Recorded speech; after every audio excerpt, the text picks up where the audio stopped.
सीधा दिल्ली लेकर चलते हैं, जहां बीजेपी इस वक्त एक प्रेस कॉन्फ्रेंस कर रही है। सुनिए। प्रकाश में आया था जिसमें इस घोटाले के एक आरोपी ने बहुत सी बातें कही थी जो अपने आप में बहुत कुछ रहस्योद्घाटन कर रही थी। आज यह महत्वपूर्ण प्रेस कॉन्फ्रेंस, जिसमें दिल्ली के प्रदेश अध्यक्ष जी भी हैं, सिरसा जी भी हैं,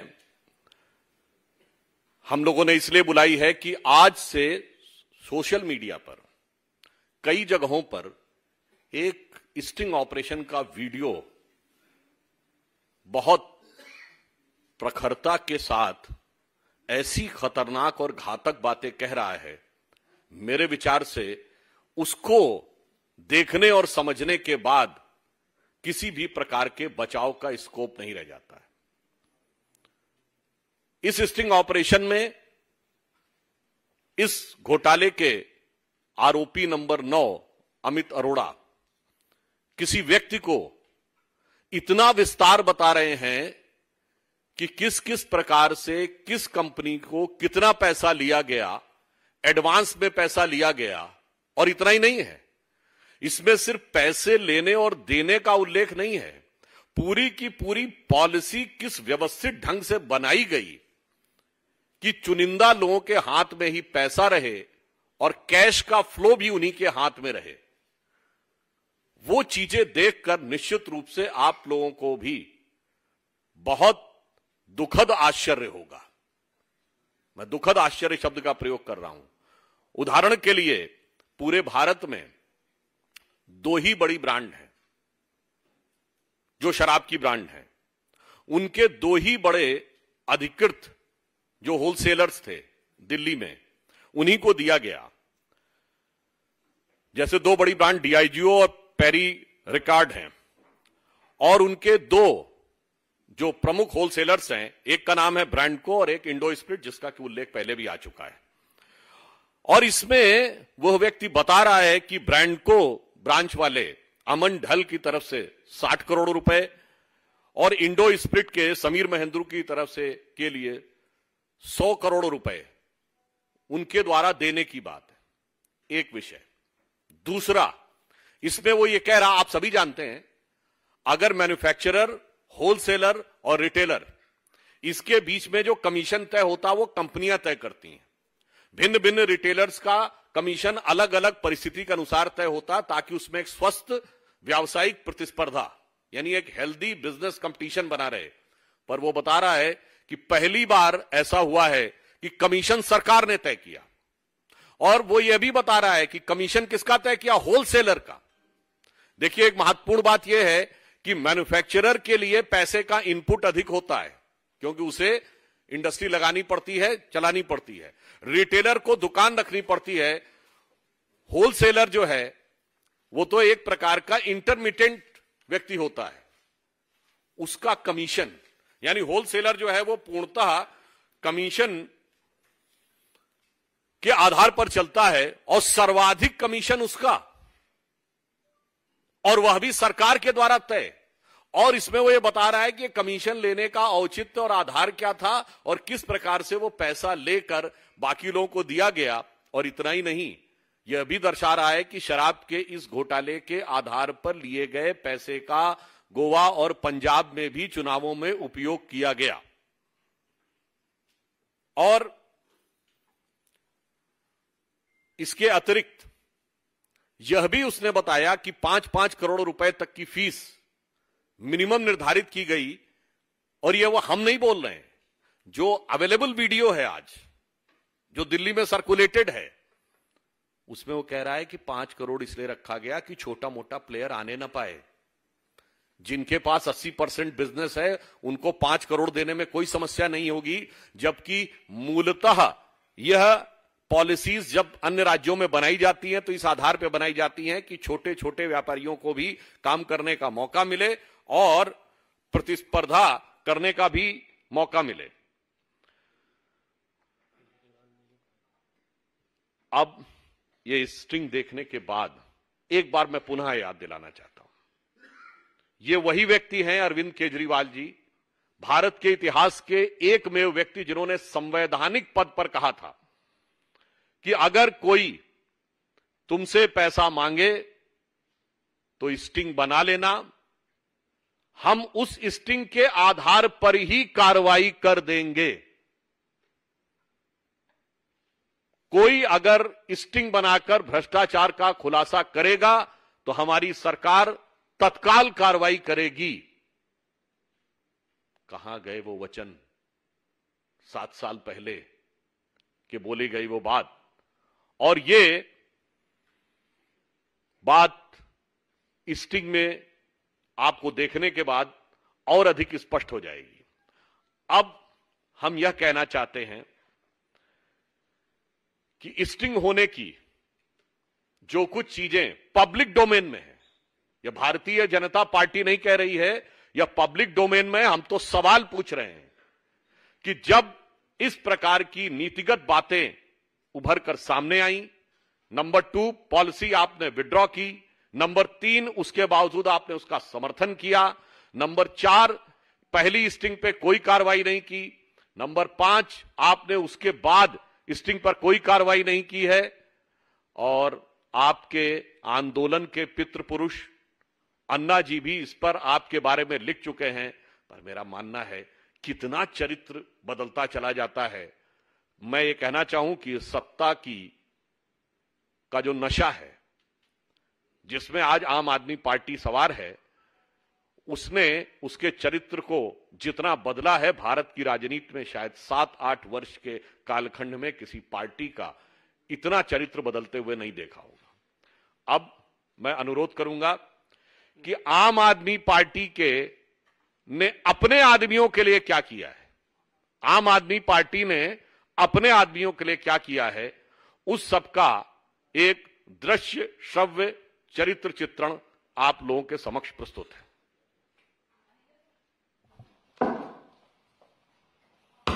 कॉन्फ्रेंस थी, केजरीवाल ने चुनिंदा लोगों को फायदा पहुंचाया है, कमीशन लिया गया और इसकी शुरुआत अरविंद केजरीवाल ने की थी। ये तमाम बड़े आरोप आज भारतीय जनता पार्टी की ओर से लगाए गए। तो दिल्ली का जो है ये ब्रांड को अमनदीप ढाल है, उसके बाद आपका ये दीवान स्पिरिट वाला, इंडो स्पिरिट, महादेव वाले पैसे तुमने क्या बताया था, आप बताए रहे थे कि दे रहे थे। देखो जी, ऐसा है, इंडो स्पिरिट वाला तो 100 करोड़ रुपए एडवांस देके बैठे थे। वो तो कहते थे 100 रुपए की ज्वाइनिंग की है, 100 रुपए की ज्वाइनिंग की है, ठीक है। वो तो सबको ही बोलते थे कि जी, क्योंकि सबसे बड़ा धंधा उसी के पास था। अब 100 रुपए की ज्वाइनिंग में भी एक ये भी ब्लैक और व्हाइट करने का धंधा है। भाई आप 100 रुपए आज किसी को एडवांस में दे दो, कैश आपको, मैं मेरे घर में कैश पड़ा, मैंने किसी को 100 रुपए एडवांस में दे दिया, अब वापस आने मेरे पास सारे व्हाइट में। ये तो कैश व्हाइट टू ब्लैक की कन्वर्जन भी होगी जो कैश दे रहा है, क्योंकि अगर मेरे पास कैश पड़ा, मैंने आपको एडवांस दे दिया, अब आप मेरे को व्हाइट में वापस आता रहेगा। फिक्स धंधा, फिक्स मार्जिन दे दिया। उसके बाद अमन ढल 60-70 करोड़ रुपए जो मार्केट में है, उसने अमन ढल ने दिए 60 करोड़ रुपए। सारे बोलते, क्योंकि हर आदमी बोलता था ना कि हमें भी धंधा दे दो, वो बोलते थे इतने रुपए देने हैं, किसी को पैसे देने की हिम्मत ही नहीं। अब हमारे पास कहां से आएंगे पैसे इतने? ऐसे ही महादेव लिकर है, वो महादेव लिकर ने भी इतने पैसे दिए, 50 करोड़ की फिगर थी मार्केट में, और 50 करोड़ में दिए भी है, इसके बिना धंधा भी नहीं मिल सकता उसके बिना। ऐसे ही वो दीवान स्पिरिट है, उसका धंधा इनसे थोड़ा सा छोटा था, तो उसने 30 करोड़ रुपए दिए। बस यही, ये मतलब, और इसके सिवाय ये तो सिर्फ, ये तो मतलब ऐसा है कि जिसके मैं आपको बता रहा हूँ ना कि अगर आप एक्साइज में जाके मतलब आंख बंद करके भी पत्थर मारोगे, उसको भी पता है, हर आदमी को पता है बात। मतलब इसमें तो कुछ है ही नहीं है, मतलब ये तो मतलब नॉर्मल इंफॉर्मेशन, मतलब ऐसा वाला तो कभी सुना ही नहीं था कि ऐसा कभी हुआ आज तक। अमन ढल तो पंजाब में ही अभी, अमन ढल और एक अनंत वाइन्स, 2 आदमियों को 10,000 करोड़ रुपए का धंधा 2 आदमी को दे दिया।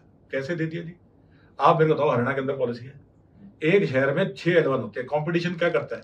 अगर एक दुकानदार ने या एक कस्टमर ने खरीदनी है, 6 दुकानें हैं, तो उसको तो फायदा ही मिलेगा ना।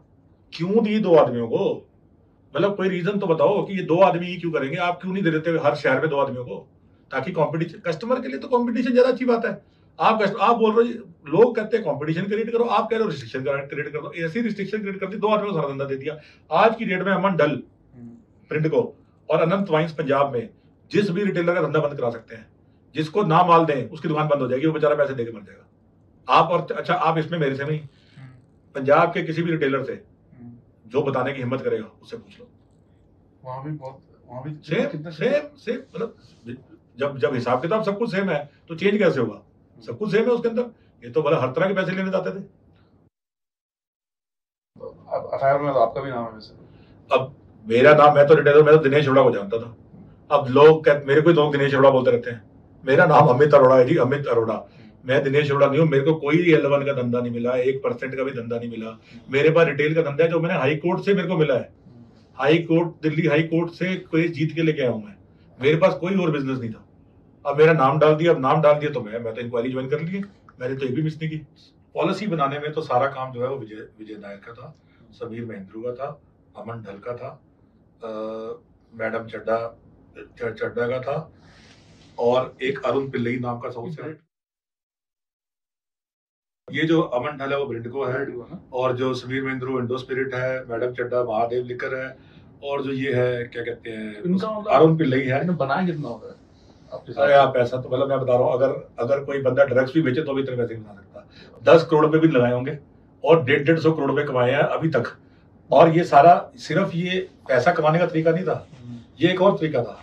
क्या किया, 100 करोड़ रुपए एडवांस दे दिए कैश में। इन्होंने 100 करोड़ रुपए अपने इलेक्शन में लगा दिए, कहीं भी हरियाणा पंजाब में इलेक्शन में लगा दिए, गोवा में लगा दिए। लेकिन अब जब वो पैसा वापस आ रहा है, पहली पॉलिसी है जिसके अंदर उन्होंने लिख दिया कि इस पैसे को आपको 12% देना ही पड़ेगा। नहीं तो क्या होता है, डिस्ट्रीब्यूटर और एक रिटेलर का या डिस्ट्रीब्यूटर और एक कंपनी का रिलेशनशिप, वो दोनों आपस में डिसाइड करते हैं। अगर आप टीवी के डिस्ट्रीब्यूटर हैं तो कोई सरकार थोड़ी बताती है कि कितना पैसा डिसाइड होगा। ये तो इन्होंने डिसाइड कर दिया, 12% फिक्स कर दिया। अब एक आदमी 10 करोड़ रुपए लगाए और हर महीने 10 करोड़ रुपए कमाए। ऐसा धंधा तो मैंने तो आज तक जिंदगी में देखा नहीं और सोचा नहीं। और ऐसा मतलब पूरे, ये तो सिर्फ वो जो वैल्यूएशन होती है ना, पेटीएम बन गया जी, 100 पेटीएम ने खोला और हजारों करोड़ का बन गया, वही चीज चल रही थी। अगर ये चलता रहता तो ये हजारों करोड़ रुपए का फ्रॉड था। ये तो सरकार के बीच में पता चल गया। मतलब इतना ओपन फ्रॉड था कि एक्साइज के पीएन को भी पता था कि क्या हो रहा है। मतलब इन्होंने क्या किया, सारी दुनिया को मार दिया और सिर्फ कुछ लोगों को जिंदा कर दिया।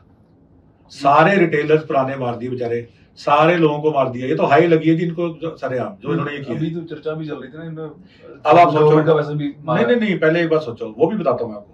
पहले एक बात सोचो, पहले 10 लाख रुपए का लाइसेंस था होलसेल का, इन्होंने 5 करोड़ का कर दिया पूरे हिंदुस्तान में। मैं भी आपको बता रहा हूँ, पूरे हिंदुस्तान में कहीं दिखा दो 5 करोड़ का लाइसेंस हो। क्यों कर दिया? ताकि छोटा प्लेयर एग्जिस्ट ना करे। 10-12 लोगों ने बेचारों ने L1 लिया, 4 छोड़ गए, 3 छोड़ गए। क्यों? क्योंकि छोटे प्लेयर को 5 करोड़ की फीस ही नहीं आ सकती कभी पूरी, क्योंकि बिजनेस तो 80% इनके चला गया। बाकी आदमी तो बेचारा फीस भी अपनी वो नहीं कर, ताकि धीरे धीरे क्या हो कि सारा बिजनेस इन चारों के पास आ जाए। बेसिकली प्लान तो यही था कि सारा बिजनेस इन चारों के पास है। पूरा दिल्ली का बिजनेस जो 15,000 करोड़ रुपए की टर्नओवर का बिजनेस है, वो सारा बिजनेस इन चारों के पास आ जाए। अल्टीमेटली तो यही प्लान था। गवर्नमेंट को बैठ नहीं, गवर्नमेंट ने तो और इन्होंने क्या किया, क्योंकि इनको पैसे सिर्फ, इनको किसी रिटेलर से पैसे नहीं मिल रहे थे, इनको पैसे मिल रहे थे होलसेल से। ये चाहते थे बहुत सारी होलसेल हो। बहुत सारी होलसेल कैसे होगी? जैसे बाकी स्टेट्स ना, हरियाणा में बाकी स्टेट्स में कोटा फिक्स हो जाता है कि मैंने बिड की, फीस की 200 करोड़ रुपए की, तो 200 करोड़ रुपए तक की एक्साइज का कोटा फिक्स है। उसके ऊपर अगर मैं दारू खरीदता हूँ तो मेरे को फिर से पूरी एक्साइज 165% की एक्साइज देनी पड़ती है। आज सर इन्होंने यहाँ पे क्या किया, जितनी मर्जी बेचो, कुछ कोई कोटा नहीं, 1 रुपया 1% लगेगा। इससे क्या हुआ, ये जो गुजरात का शोर मच रहा है ना, ये गुजरात में दारू कहां से गई है? ये गुजरात में दारू दिल्ली से जा रही है। दिल्ली से?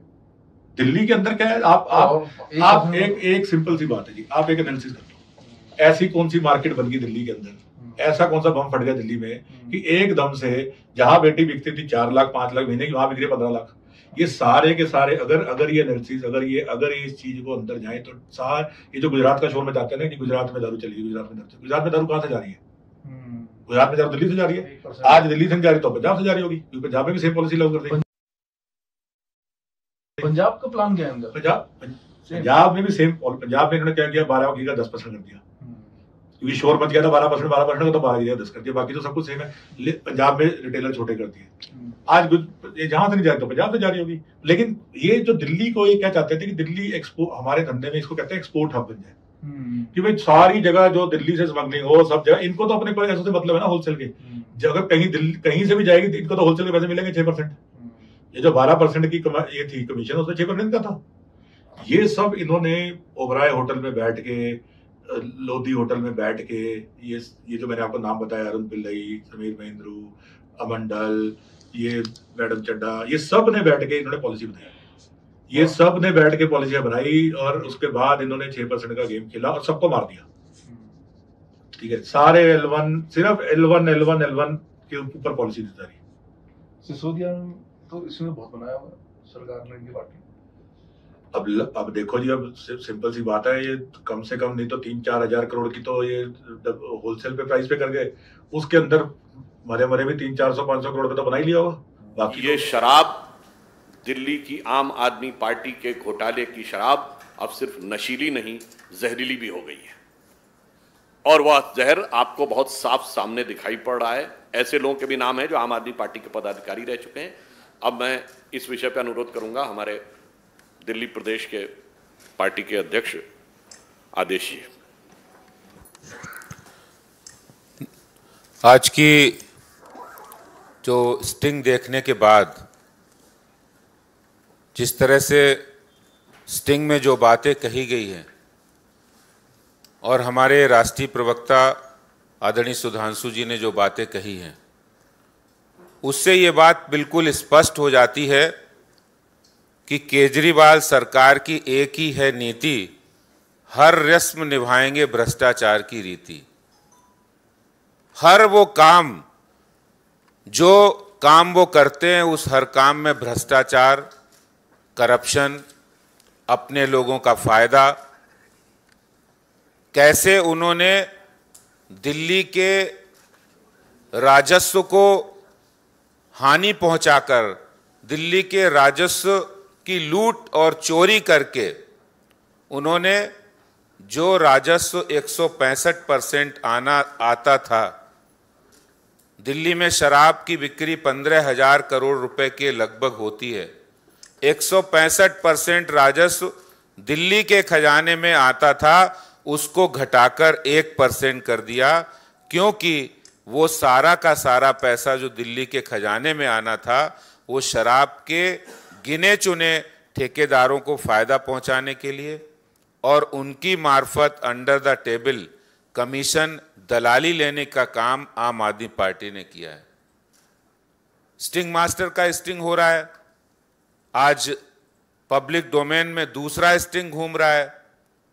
पहले स्टिंग में भी बहुत सारी बातें स्पष्ट थी कि कैसे 2% से 12% किया गया, उसमें से 6% उन्हें खुद लेना था, कैसे उन्होंने ब्लैक लिस्टेड कंपनियों को भी ठेके दे दिए जो अपनी बनाई पॉलिसी थी, कैसे उन्होंने कुछ चंद लोगों ने मिलकर जिनको फायदा पहुंचाना था बड़े प्लेयर को, उनसे मिलकर सरकार ने पॉलिसी बनाई उनको फायदा दिलाने के लिए और खुद फायदा लेने के लिए।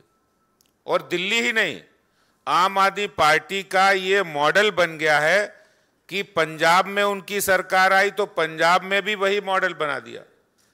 पंजाब में भी उन्होंने 2 बड़े प्लेयर को पूरे शराब का ठेका दे दिया, L1 दे दिया, और उसमें हजारों करोड़ रुपए उन्होंने बनाए।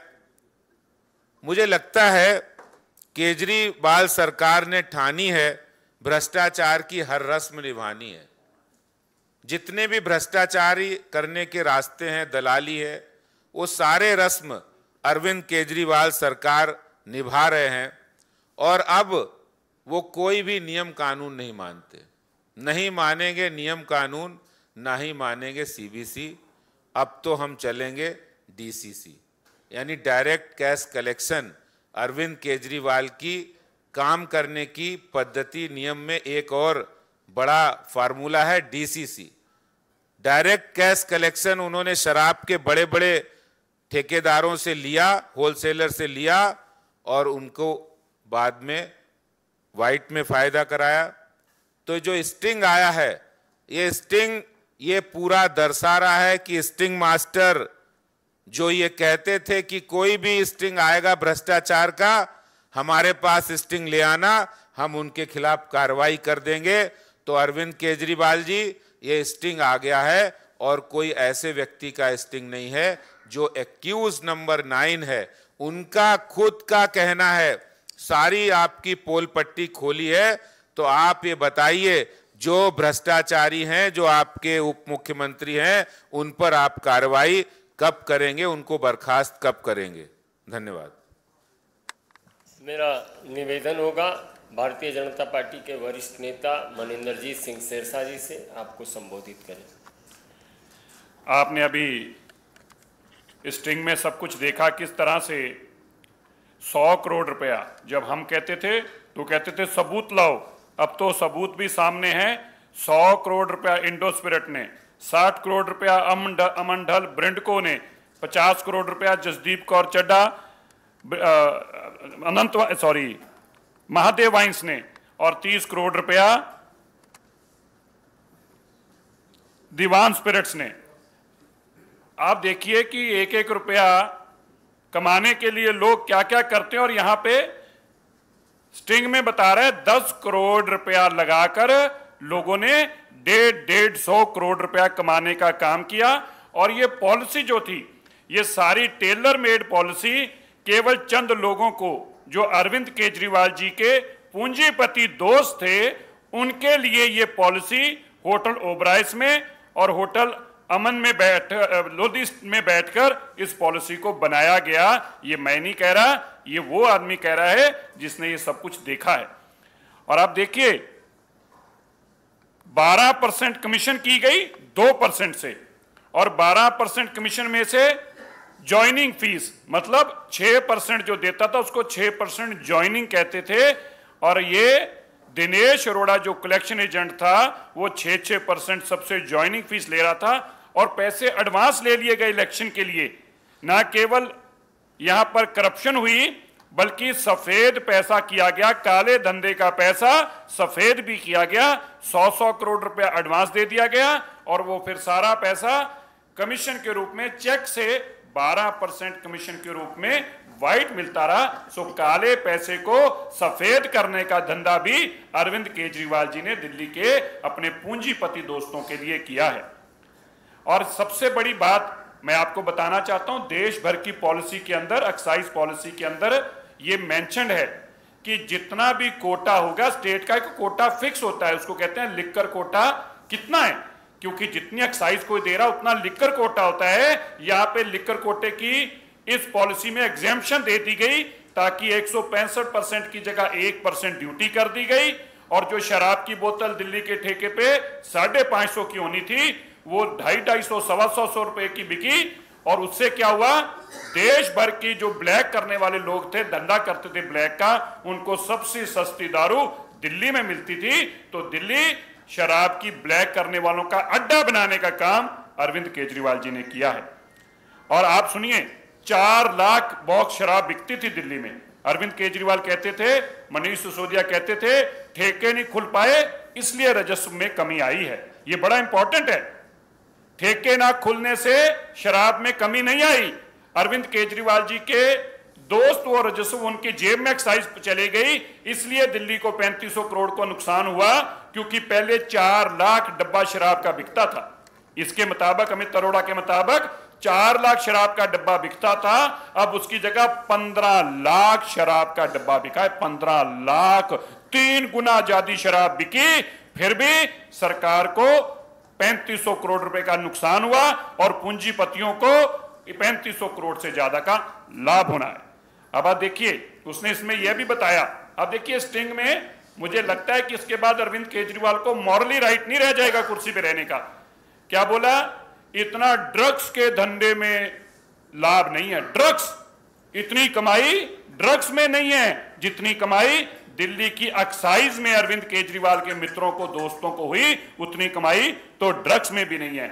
और आप यह भी सुनकर हैरान हो जाएंगे, दिल्ली का तो 15,000 करोड़ का काम दिया ही, पंजाब का, इसमें आपने अगर ध्यान दिया उस स्टिंग में, उसने बताया कि केवल 2 लोगों के पास, हम बहुत देर से ये बात चला चला कर कह रहे थे कि पंजाब का 10,000 करोड़ रुपए का काम 2 परिवारों के पास है। किसके पास है? अनंत वाइन्स के विजय मेहरा और तुषार मेहरा, और ब्रिंडको का अमन ढल और बरिंदर ढल। ये अरविंद केजरीवाल जी के दोस्त हैं। इन 2 लोगों के पास सारे का सारा शराब का धंधा है। और आज इस स्टिंग के बाद दूध का दूध, पानी का पानी, इनफैक्ट अगर मैं कहूं दूध का दूध और शराब की शराब सामने आ गई है। इन लोगों की सारी चोरी अब आपके सामने है। अब ये स्टिंग करने के लिए, जैसे सुधांशु जी ने अभी बताया था, अब स्टिंग मास्टर का स्टिंग हुआ है।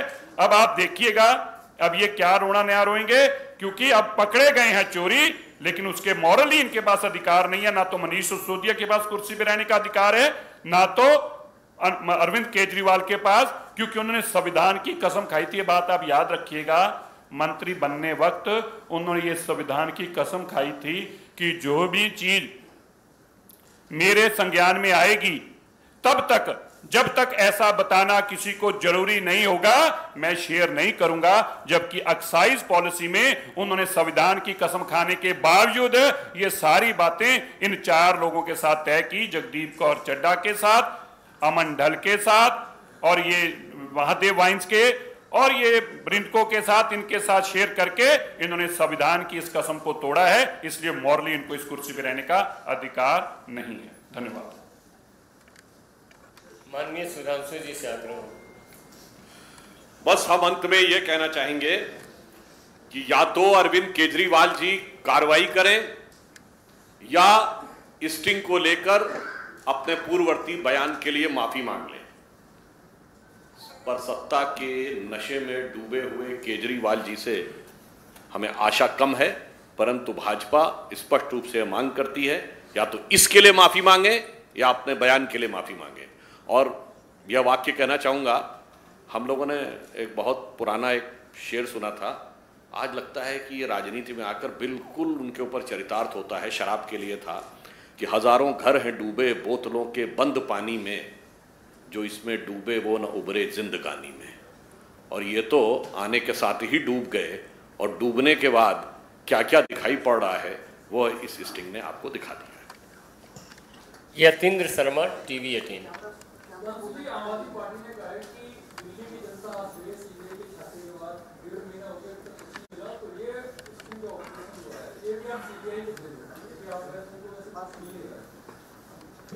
एक बार वो सार्वजनिक माफी मांग लें। सार्वजनिक संवैधानिक पद पे कहा था ना कि स्टिंग लाओ कार्रवाई करेंगे, उनसे कहिए माफी मांग लें, जो कार्रवाई करनी होगी जांच एजेंसियां करेंगी, पर वो तो माफी मांग लें। जवाब टेक्निकल नहीं है, सवाल पॉलिटिकल है, पॉलिटिकल जवाब दीजिए।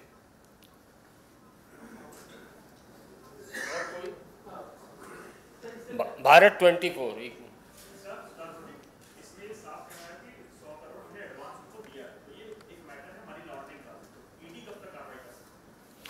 देखिए, यह विषय सीबीआई के संज्ञान में है।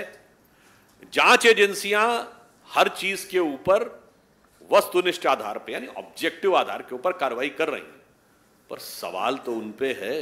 वो आकर कहें कि यह सही नहीं है, वो आकर इतना ही साहस करें, जिन लोगों का नाम लिया जा रहा है उन्हीं को सारा का सारा बिजनेस मिला है। और इतना ही नहीं, इतना गंभीर आरोप कि लाभार्थियों ने बैठकर नीति बनाई। The beneficiaries have set down with the government and formulated the policy. यह है नई राजनीति का नया चरित्र। Pradeep, total TV।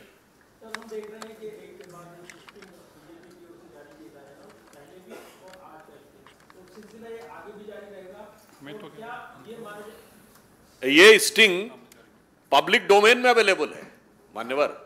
हमने सिर्फ आपके संज्ञान में प्रेषित किया है, कोई भारतीय जनता पार्टी ने जारी नहीं किया है। ये सर्कुलेट हो रहा है दिल्ली में कल से, तो इसलिए भारतीय जनता पार्टी ने तो सिर्फ उनको आईना दिखाया है कि स्टिंग मास्टर कृपया इस बात का जवाब दें कि स्टिंग के ऊपर अब उनकी नीति क्या है। सुदेशना घोषाल।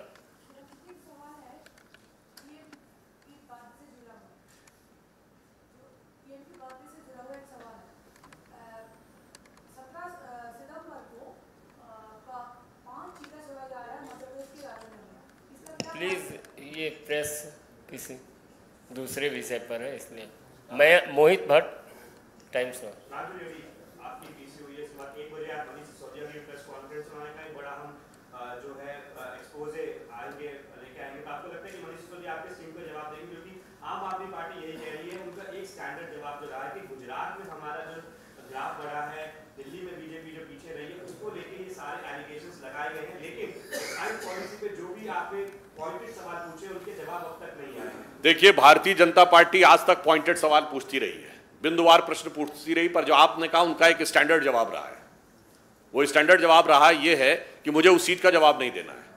जैसे मैं मतलब ऑन द लाइटर नोट कहूँ, वो एक पुरानी फिल्म थी ना अमिताभ बच्चन की, सत्ते पे सत्ता, जिसमें ज़्यादा शराब पी के जब बैठ जाता है तो कोई भी सवाल पूछा जाए तो कहता है नहीं मैं नहीं पीना चाहता था, 4 दोस्तों ने बैठा लिया, उसके बाद मेरा छोटा भाई है वो बहुत स्ट्रांग है, फैट मारता दीवार में होल हो जाता है, और उसके बाद फिर वही बात रिपीट करता है। थोड़ी देर बाद फिर उससे सवाल पूछा जाता है, वो वही बात रिपीट करता है। तो उनका स्टैंडर्ड जवाब ये है कि शराब की पॉलिसी पर जवाब नहीं देना है। और हमें आशा ही नहीं पूर्ण विश्वास है कि आज भी जब आप बात करेंगे तो संभावना इस बात की प्रबल है कि वो शराब के बिंदुवार मुद्दों पर, शराब घोटाले पर जवाब न देकर फिर कहीं अन्यत्र यत्र तत्र सर्वत्र घुमाने का प्रयास करेंगे। हर्षा, रिपब्लिक टीवी।